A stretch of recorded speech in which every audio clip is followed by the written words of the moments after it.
लेकिन ये जो इंडियन अमेरिकन हैं ये ऑब्वियसली अमेरिका को कंट्रोल कर रहे हैं, ताकि एक तो वो अपने लिए भी काम कर रहे होते हैं, फिर वो अमेरिका के लिए भी काम कर रहे होते हैं, and then they bring respect to the nation as well.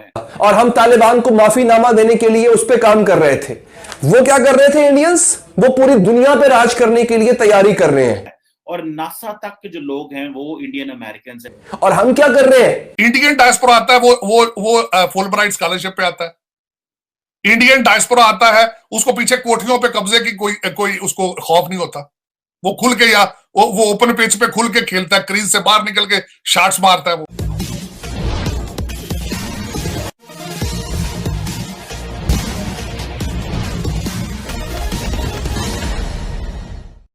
सुप्रसिद्ध ज्योतिष नास्ट्रेदमस ने अपनी भविष्यवाणी में यह कहा है कि 21वीं शताब्दी भारत की होने वाली है।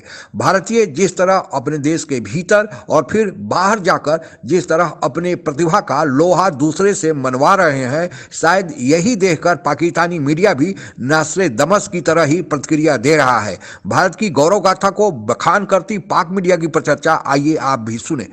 वो दुनिया की छठी बड़ी तरीन फौज है, ये भी अच्छी बात है, फखर करने वाली बात है।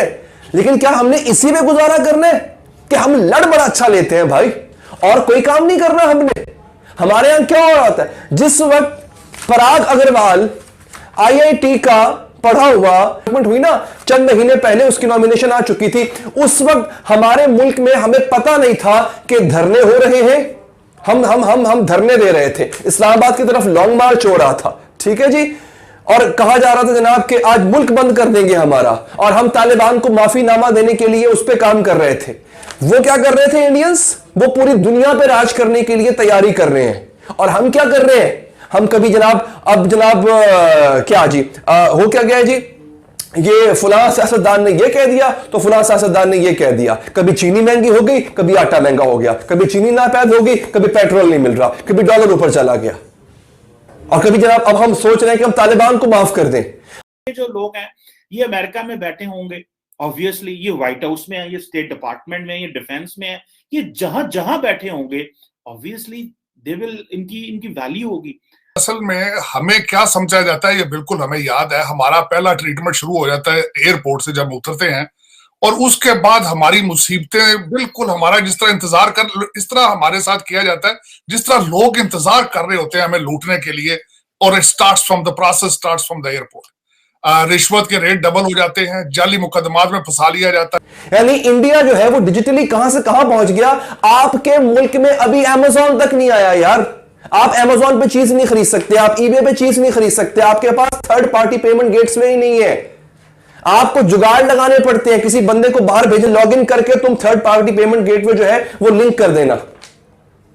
हम अभी यही फंसे हुए हैं कि टिकटॉक बैन करना है या अनबैन करना है, फेसबुक को बैन करना है या अनबैन करना है। हम अभी तक यही फंसे हुए हैं दोस्तों।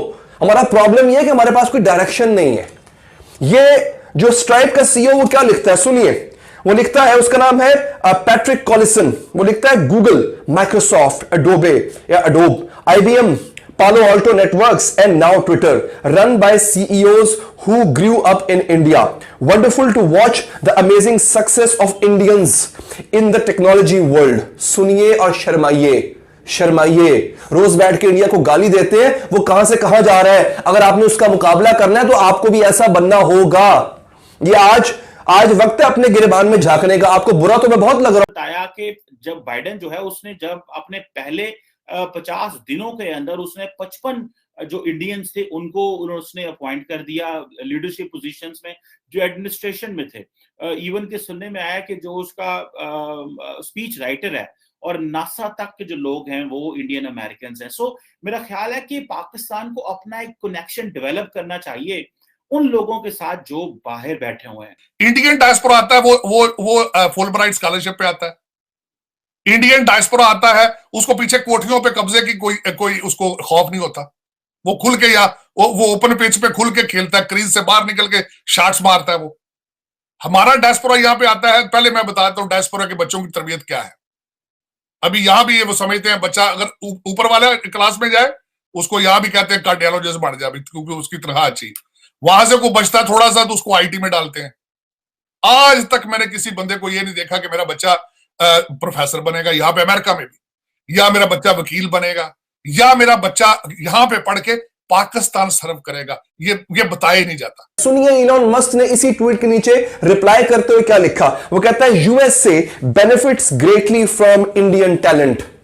अमेरिका को भारतीय टैलेंट से बहुत फायदा हुआ। और अमेरिका को पाकिस्तान से क्या फायदा होता है?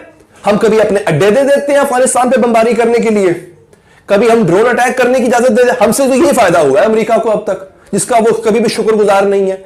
हमने क्या फायदा दिया दुनिया को, ये देखिए। हमने क्या कंट्रीब्यूशन दी है दुनिया को अभी तक, कुछ अंदाजा भी है आपको क्या दिया हमने अब तक पाकिस्तानियों ने? हम बातें बड़ी बड़ी करते हैं, लेकिन जनाब हमने गौरी मिसाइल बना लिया, हमने बनाए यार, कुछ और भी तो करें साथ साथ। और हमें वो उस लॉबिंग करनी या हमें उसकी मार्केटिंग करनी नहीं आती जिस तरह इंडियंस जो है वो मार्केटिंग करते हैं अपने लोगों की। और अब जारी बात है, अगर कोई पाकिस्तानी वहां पे बैठा होगा व्हाइट हाउस में, स्टेट डिपार्टमेंट में या अच्छी यूनिवर्सिटीज के अंदर, तो वो डेफिनेटली जिसे कहते हैं ना कि एक होता तो है कि भाई हाँ उसके आने से, उसके बैठने से पाकिस्तान को फायदा तो बहुत ज्यादा हो सकता है। लेकिन ये जो इंडियन अमेरिकन हैं ये ऑब्वियसली अमेरिका को कंट्रोल कर रहे हैं, जिस तरह मैंने बताया। नॉट दैट जस्ट के वो कोई नेगेटिवली कंट्रोल कर रहे हैं, but they have an influence. उनका एक बड़ा एक इन्फ्लुएंस है अमेरिका के अंदर, और वो इन्फ्लुएंस इसी तरह है कि उनको पता है कि हमने यहाँ पे आए थे, हमने काम किया, हमने एक्सेल किया, हमें टॉप पोजीशंस पे जाना है, ताकि एक तो वो अपने लिए भी काम कर रहे होते हैं, फिर वो अमेरिका के लिए भी काम कर रहे होते हैं, and then they bring respect to the nation as well. So Bharat को एक समय में सोने की चिड़िया भी कहा जाता था और साथ ही भारत को विश्व गुरु का भी दर्जा दिया गया था। ये दोनों बातें जो भारत के बारे में उस समय कही जाती थी, यह अकारण नहीं कहा जा रहा था, बल्कि उसके पीछे उद्देश्य यही था कि भारत न केवल आर्थिक रूप से संपन्न था, बल्कि भारत बौद्धिक रूप से भी संपन्न था। और यही कारण था कि हमारे देश में जो भी आक्रमण हुए, चाहे तुर्कों ने किया, मुगलों ने किया, फिर अंग्रेजों ने किया या अन्य देशों ने किया, उसके पीछे उद्देश्य यही था कि उनके दिमाग में उन्हें खबर थी कि भारत के पास अकूत आर्थिक संपदा है और इसको वे लूट सकते हैं।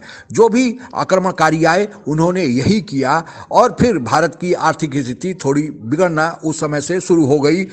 अब भारत फिर उसी स्थिति को पकड़ने के लिए, पहुंचने के लिए कोशिश कर रहा है। ज़्यादा दिन नहीं, केवल मुगलों के शासनकाल का अगर उस कालखंड को अगर हम देखें तो 1600 ईस्वी के आसपास भारत की जो प्रति व्यक्ति आय थी वह 1305 अमेरिकी डॉलर के बराबर थी। उस समय यह आय जापान, चीन, अमेरिका, यूके के प्रति व्यक्ति आय से ज़्यादा मानी जाती थी। जब मुगलों ने अपने शासन की शुरुआत की यानी 1526 ईस्वी में, उस समय भारत की अर्थव्यवस्था दुनिया की सबसे बड़ी अर्थव्यवस्था मानी जाती थी। और जब मुगल शासन का कालखंड था यानी 1526 से लेकर 1793 तक, इस कालखंड में अगर भारत की अर्थव्यवस्था पर नज़र डाली जाए तो भारत दुनिया की सबसे बड़ी अर्थव्यवस्था थी। और दुनिया के जो अर्थव्यवस्था है उसमें भारत का योगदान 15.26% था। इसके बाद अंग्रेजों का शासनकाल शुरू हुआ। इस समय और लूटमार चालू हुआ और वही स्थिति बिगड़ते बिगड़ते आज स्थिति यह है कि हम हालांकि विश्व में 5वीं बड़ी अर्थव्यवस्था है, और लेकिन हमारा विश्व की अर्थव्यवस्था में योगदान मात्र 3% के आसपास ही रह गया है। इससे आप अनुमान लगा सकते हैं कि भारत को क्यों सोने की चिड़िया पहले कहा जाता था। जिस प्रकार भारत को सोने की चिड़िया कहा जाता था, उसी आदर से भारत को विश्व गुरु भी माना जाता था। और इसका कारण भी है कि भारत में वेद, पुराण, जो चरक संहिता, पतंजलि का योग शास्त्र आदि पुस्तकें जो भारत में उस समय लिखी गई, उस समय पूरे विश्व में जो शरीर भी लोग अपने पत्ते से ही ढकते थे और अपने को वही उन लोगों के पास था। जबकि भारत का बौद्धिक स्तर उस समय कितना ही ऊंचा था कि इतनी अच्छी और दर्शन वाली किताबें हमारे यहाँ पुस्तकें लिखी गई। यही कारण है कि जब विदेशियों ने हमारे देश पर आक्रमण किया तो हमारे यूनिवर्सिटियों को ही जलाए, यानी हमारी बौद्धिक क्षमता को ही नष्ट किया। और बौद्धिक क्षमता जब नष्ट होगी तो फिर आर्थिक क्षमता तो उसके साथ ही नष्ट होगी। और फिर उन्होंने जो हमारे यहाँ नालंदा विश्वविद्यालय था, उस समय का इस पूरी दुनिया में सबसे बड़ा विश्वविद्यालय था, उसे 1193 में खिलजी, बख्तियार खिलजी ने जलाकर नष्ट किया। और उसके पीछे उद्देश्य यही था कि हमारी बौद्धिक क्षमता को नष्ट करना और आर्थिक क्षमता को तो वे लूट मार करके खत्म ही कर गए थे। तो इस प्रकार दोनों ओर से भारत का ह्रास हुआ। अब हम अगर भारतवासी यह चाहें तो उस खोई हुई संपदा को, उस खोई हुई अपनी प्रतिष्ठा को प्राप्त कर सकते हैं, और उसके पीछे यही हम काम कर सकते हैं कि हम मिलजुल कर एक साथ आगे बढ़ें। आज के लिए बस इतना ही। जय हिंद। आप अगर हमसे जुड़ा रहना चाहते हैं तो कृपया मेरे चैनल को सब्सक्राइब करें तथा बेल आइकन भी दबा दें ताकि नई वीडियो की जानकारी तुरंत आप तक पहुंच जाए। धन्यवाद। जय हिंद।